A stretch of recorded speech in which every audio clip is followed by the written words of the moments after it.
दांत वाली बहू। रंजना कभी ब्रश नहीं करती थी।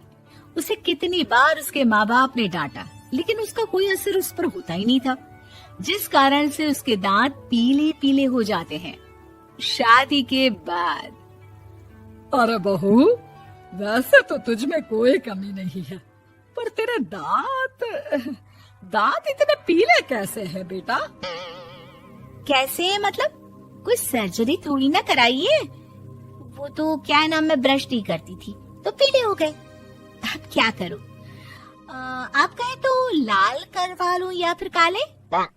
यार ये क्या है, क्यों माँ से लड़ रही हो? लड़ रही हूँ?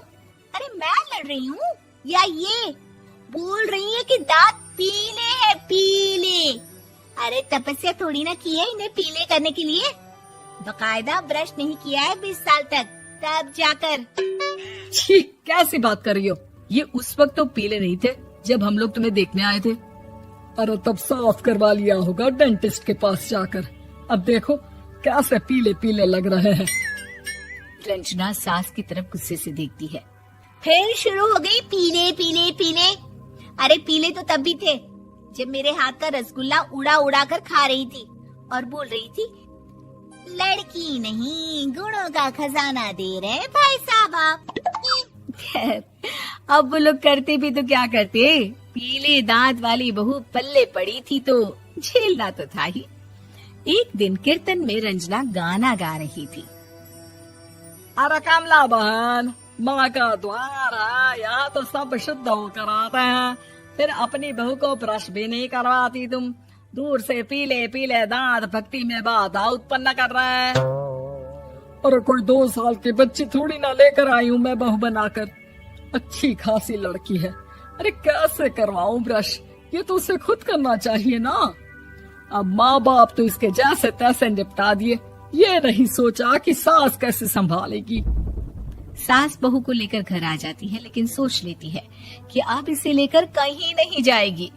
अगले रोज बहू कहती है, अरे क्या हो गया, मंदिर नहीं जाना क्या? कीर्तन का वक्त हो रहा है। मेरी मधुर वाणी से कान्हा जी जागते हैं और सोते हैं। आप तो जानती है ना उनकी भक्ति में कितना मन लगता है मेरा। वो क्या है ना, तबीयत ठीक नहीं लग रही है मेरी, आराम करूंगी मैं। तबीयत ठीक नहीं लग रही? अभी तो मिथुन के गाने पर नाच रही थी आप, और अब बोल रही है कि तबीयत ठीक नहीं लग रही। अरे भक्ति में मन लगा लो सासू माँ, ऊपर जाना है, क्या मुंह दिखाओगी आप? हाँ? सास को बहू की बात पर गुस्सा आ जाता है। मैं क्या मुंह दिखाऊंगी, इसकी चिंता तो ना कर, समझी? अपने मुंह की चिंता कर, जो ये पीले पीले दांत लेकर हर जगह पहुंच जाती है। पता है लोग कितना मजाक बनाते हैं। ना जी ना, मैं नहीं जाना कहीं तेरे साथ। तो ये बात है। कोई ना, मत जाओ, मैं अपने कमरे में ही बैठकर भक्ति कर लूंगी। ऊपर वाला दांत थोड़ी ना देखता है, मन देखता है, भावना देखता है। और अरे बस बस, तू सब कुछ दिखा, बस ये सफेद चमकदार दांत ना दिखाना किसी को, है? जा यहाँ से।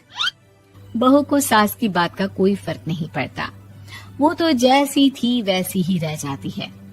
सुबह नहाकर किचन में खाना बनाना, फिर खाना खाना, कीर्तन भजन करना और सो जाना। एक दिन, माँ जी मैं सहेली के घर जा रही हूँ, शाम को लेट आऊंगी। हाँ हाँ तो जाना, मैंने कौन सा तेरी आरती करनी है घर पर बैठकर। रंजना सहेली के घर जाती है, जहाँ वो पार्टी में जाने की तैयारी कर रही होती है। अरे शिखा, कहाँ जाने की तैयारी कर रही है? मैं गलत वक्त पर आ गई क्या? अरे नहीं यार, उल्टा सही वक्त पर आ गया। मैंने ये साड़ी और ज्वेलरी निकाली है यार, शाम को इनके ऑफिस की एक पार्टी में जाना है। बताना कैसा लग रहा है ये सब? नहीं यार, इस ड्रेस के साथ तो वो वाली ज्वेलरी अच्छी लगेगी। हाँ हाँ सही बोल रही है, मैंने ध्यान ही नहीं दिया। वैसे तो हमेशा से मस्त फैशन सेंस रखती है। तो बड़ा जाती होगी ना पति के साथ पार्टी में। रंजना कुछ नहीं बोलती, बस सोचती है कि यार काश ये बात सही हो जाती, पर मैं क्यों नहीं जाती पार्टी में? क्या इन लोगों की कोई पार्टी होती नहीं होगी? रंजना घर आती है और रात में पति से सवाल करती है, एक बात बताइए, आप मुझे किसी पार्टी में क्यों नहीं ले जाते? क्या आपकी यहाँ ऑफिस में पार्टी नहीं होती? पति बेचारा क्या कहता कि दांत पीले हैं तुम्हारे इसलिए। अरे कोई पार्टी होती नहीं हम लोगों के ऑफिस में, तो कहाँ से लेकर जाऊं? और मार्केट, मॉल, कहीं वीकेंड घूमना, कहीं तो।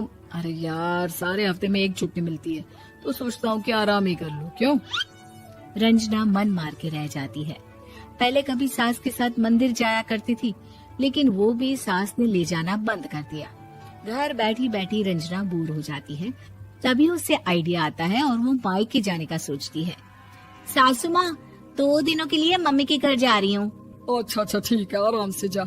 और हाँ, माँ से कुछ अच्छी आदत सीख कर आना कि कैसे शरीर के हर भाग की तरह दांतों की सफाई भी जरूरी होती है, समझी? शुरू हो गई ना आप? वो लोग आपकी तरह नहीं है कि छोटी छोटी बात का बतंगड़ बना दे।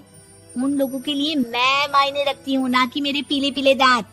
रंजना माँ को बिना बताए उन लोगों को सरप्राइज देती है, लेकिन जैसे ही वो दरवाजे पर पहुँचती है, अंदर देखती है कि घर वाले कहीं जा रहे होते हैं। अब माँ, काश रंजना दीदी के दांतों वाली प्रॉब्लम नहीं होती, तो वो भी हम लोगों के साथ चलती ना बुआ जी की बेटी की शादी में। हाँ बेटा, लेकिन अब उसे कौन समझाए कि उसको उसके पीले दांत नहीं दिखते, लेकिन उसके आसपास के लोगों को कितना एम्बैरेसिंग फील कराते हैं।